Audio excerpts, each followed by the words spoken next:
Hello everyone, I'm Melissa Rathje, Coordinator of Corporate and Social Planning, and welcome to today's information session on the draft Community Vision, Council Plan and Health Plan. I'd also like to introduce you to my colleague, Annalise Demel, Council Plan Project Manager. Over the course of this year, we've talked a lot to you about elements of the plan, but this is the first time we'll actually get to show you how it all fits together. The purpose of this session is to talk you through the content of the document. We're hoping that this will help you to clarify any questions you may have had about the content, how the plan looks and how it fits together, so that you can give your considered feedback to us.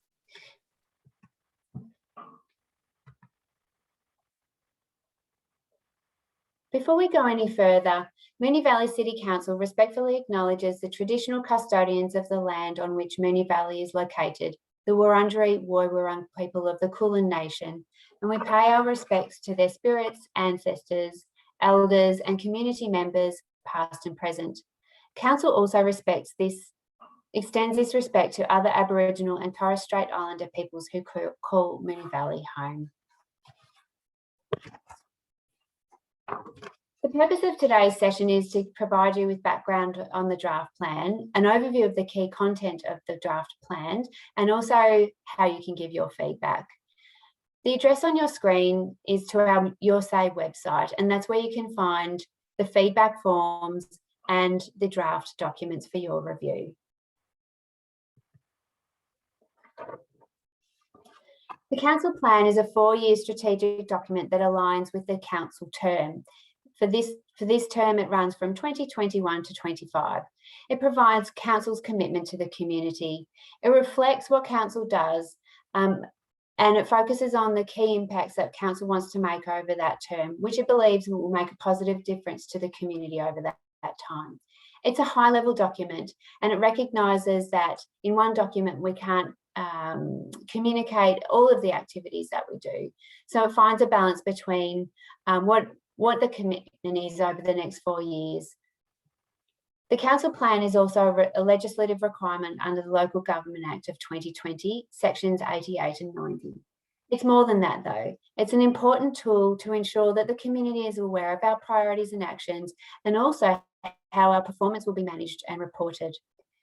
Councils are also required to develop a municipal public health and wellbeing plan every 4 years, and those 4 years are aligned with the council term as well. The health plan can be integrated with the council plan and presented as one document, and our draft plan does this, like with our previous council plan. We've also referred to the Municipal Association of Victoria's Best Practice Guide for key points as to how to develop a great council plan. The process of developing our plan has been a fantastic challenge to find the balance between day-to-day activities and communicating those, and what we're aiming to achieve over the 4-year term, and then looking beyond that to a 10-year term. We're lucky to have MV 2040, which is a very well considered long-term vision document that was deeply informed by the community a few years ago. We see the council plan as being a chapter in the delivery of MV 2040, and this is also the general intent of the legislation, so it's positioned us very well. In shaping the directions and actions of the draft plan, we've looked towards what was already being committed to and matched those with the current needs of the community, along with what we can afford to deliver. It's important that we really understood the current needs of our community, given our current situation and our unique circumstances in the pandemic. This was the focus for our first phase of engagement at the start of the year, and it also informed our subsequent phase of engagement in July. Community engagement has been a key piece of information that has informed our draft plan. On the screen, you have some statistics about phase 2 of our engagement. It was very broad reaching. It included a range of activities, and we were delighted with the amount of interest that we received. This is just a summary of the feedback that you provided to us through the engagement. It has been a great challenge to take literally thousands of inputs from all the various engagement activities and to provide them into a very short and succinct summary. Annalise and I have reviewed all of the community engagement activities, and we deeply understand the many, many comments, suggestions, opinions and ideas that sit behind these dot points. A part of our phase 2 engagement also included a review of our vision, the vision that sits with MV 2040. And whilst there were some suggestions for various words here or there, overall, broadly, we found that the community is still supportive of our vision statement. And so that you see that reflected in our draft plan today. I'll now hand over to Annalise, who will give you an overview of the key content of our draft plan. Thank you, Melissa. What we're going to show you next are 4 slides that summarise MV 2040, the 4-year council plan, our 1-year action plan, and the strategic indicators. Now, given the vast quantity of information contained in the 4 summaries, I'm not going to go through the content of each of them in detail. Rather, this is an explainer as to what each section is, its purpose and context, so you can dive in yourselves armed with more knowledge. Thanks, Melissa. Now, this slide demonstrates the long-term elements required by the Local Government Act. It includes the MV 2040 vision, which, as Melissa mentioned, was re-examined as part of our engagement and found to be still relevant and supported. Our vision is in the centre of the circle, and our longer vision statement is in the green box in the top left. It includes the council plan's strategic direction statements, the colourful puzzle pieces on the outer of the circle. They explain where we're going in the long term, which is why they're consistent with our MV 2040 themes: fair, thriving, connected, green and beautiful. We use these as the framework for the whole plan, as you'll see in the subsequent summary pages and the main draft plan document. They also serve as Council's health and wellbeing focus areas, as they are the building blocks of our healthy city. And it includes the plan's strategic objectives, the numbered lists on the edges of the document. This is how we will achieve the strategic directions, and again are taken from MV 2040. Thanks, Melissa. This next summary summarises our 4-year strategies. Now, the strategies are probably the most crucial part of the plan. They are our commitment to you, the community, on our focus for the next 4 years and the next chapter, if you like, of the MV 2040 story. The strategies are written in a way that recognises key social issues or outcomes we want to address and what we're going to do about it. We've aimed to strike a balance between being specific and functional enough to give a sense of what we will strive to achieve, while also having a level of practical flexibility. Because if there's anything the past 18 months has taught us, it's that we need to be agile to meet changing contexts and emerging needs. They serve the purpose of guiding the development of future annual plans and major initiatives to ensure that the outcomes we are aiming for by 2025 remain the focus. And importantly, the strategies also provide a reference point not only for the major initiatives, but the huge host of other activities that council staff do as part of our business as usual. The draft plan does not detail all of these activities, but it's still important that all our actions, no matter how big or small, support the achievement of our strategies. We know that a long-term and multi-level approach is needed to achieve our vision of a healthy city by 2040. As a result, all the strategies contribute to addressing our city's health and wellbeing needs, taking a social determinants of health approach. Thanks, Melissa. So this summary shows our major initiatives for the current financial year.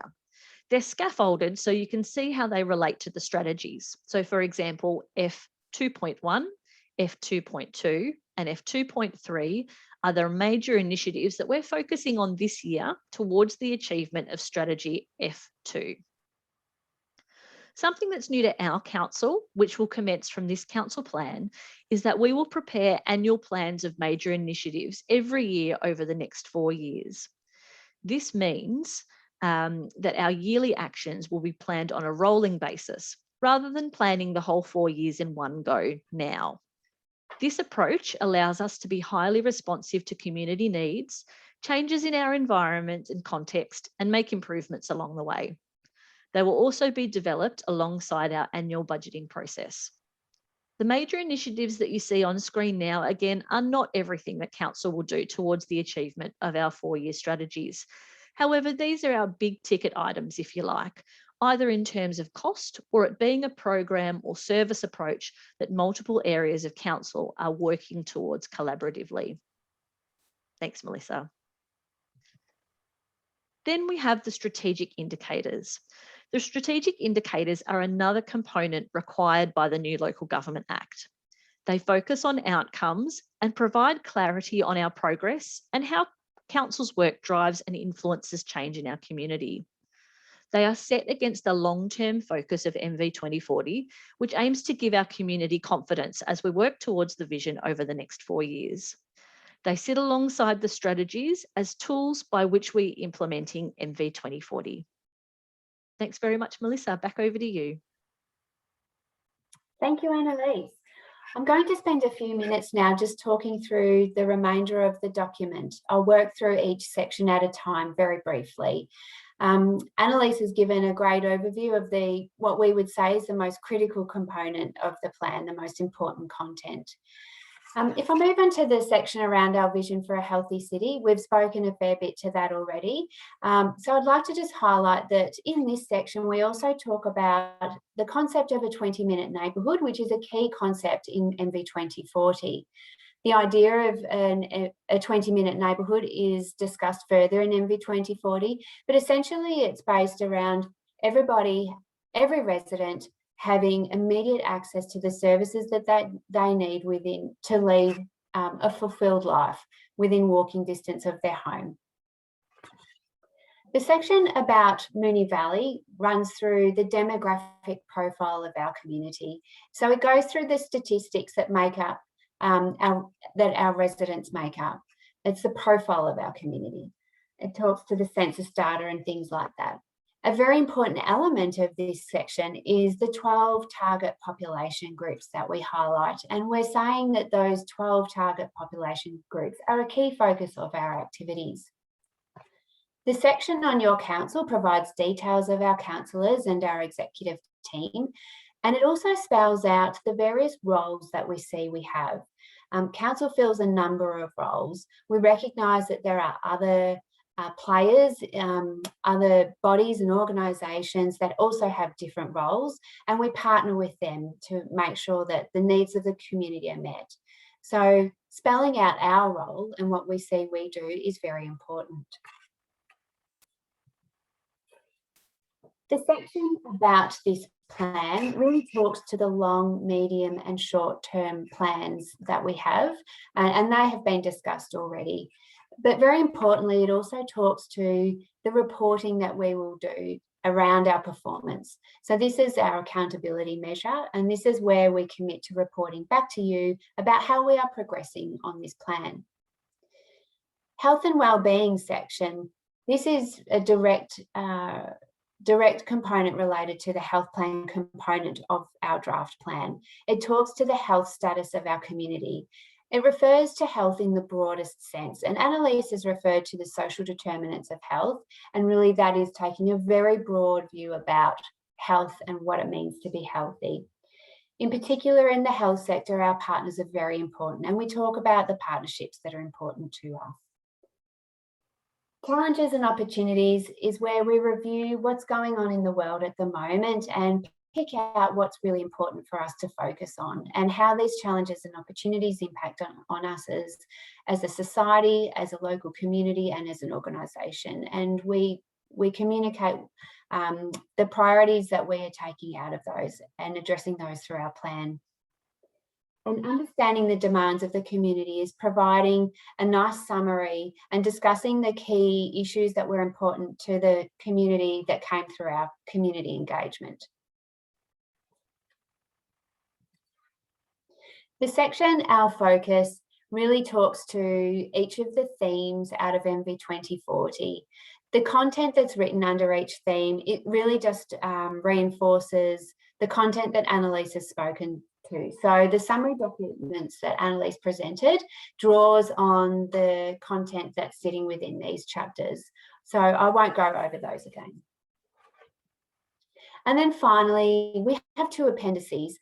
One of them is also a requirement under the health plan component of our plan, the health and wellbeing focus areas. And this very clearly communicates the health and wellbeing issues that we are prioritising through this plan and how they are being addressed and how we would like to work in partnership around those. And Appendix B provides an overview of the engagement activities that were done and how many people got involved and what the spread was of those engagement activities. Importantly, this is the information that we can give you to have your say on the draft plan. Our exhibition period closes on Tuesday, the 21st of September. We're very keen to hear your feedback. If you want to have quick input, you can fill in a quick poll. And the slide here shows the content from our Your Say website.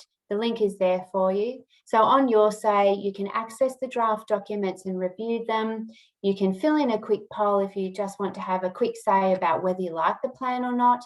And you will also find the feedback form which has just a few questions and you can write a more detailed response and submit that to us. We are reviewing every comment, every feedback form that is submitted and recording those and going over them with a view to looking at what changes need to be made to the draft document afterwards. In the feedback form is also the opportunity to register your interest to present at the public forum on the 21st of September. This is a public and informal environment where you are able to address the councillors and speak to your issues and feedback areas. In the feedback form, there's also a question that relates to the draft 10-year financial plan. And this plan is also available for your review and comment at the moment. You can also download the draft 10-year financial plan on this Your Say page. And if you have any comments to make on that, there's the question in the feedback form that you can provide your feedback to us through there. So following the closure of this exhibition period, which I mentioned was on the 21st of September, we will be reviewing all feedback and then redrafting the document and putting that to councillors for their review and consideration and adoption by the end of October. And the end of October is our due date for completion of this document.